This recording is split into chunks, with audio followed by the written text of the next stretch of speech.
leer libros para niños que realmente tuvieran que ver con su circunstancia. Había algunos clásicos que eran traducidos, no siempre en el español de México, con lo cual causaban ciertos problemas. Recuerdo, por ejemplo, historias célebres de la literatura infantil, como aquella de la princesa que era tan sensible que podía sentir la presión de un chícharo abajo de, no solo de un colchón, sino de muchísimos colchones. Pero claro, eso llegaba a nosotros traducido como la presión que sufría ella por un guisante, y nosotros no sabíamos lo que era un guisante. Entonces no había traducciones ad hoc para nuestro entorno, y tampoco había mucha producción de libros nacionales. Esto llevó a muchos de los miembros de mi generación a pensar que la literatura había sido escrita por personas, todas ellas, que ya estaban muertas.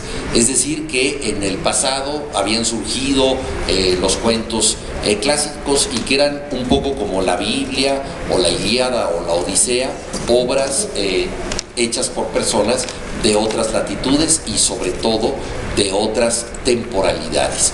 Y yo creo que hoy en día, gracias a esfuerzos como el de SM, podemos estar en contacto con libros que le hablan a los jóvenes y a los niños desde su mismo cielo, es decir, desde su misma circunstancia.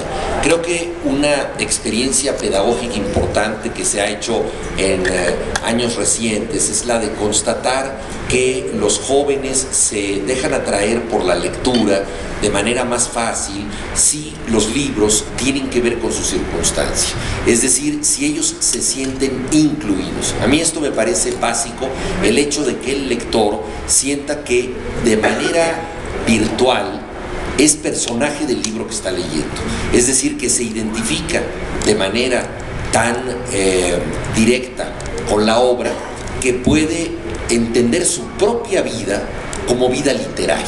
Este contagio de saber que algo que ocurre en las páginas de un libro no nos es ajeno y de alguna manera nos define, es lo que hace que muchos lectores se conviertan a la literatura. Yo empecé de esa manera.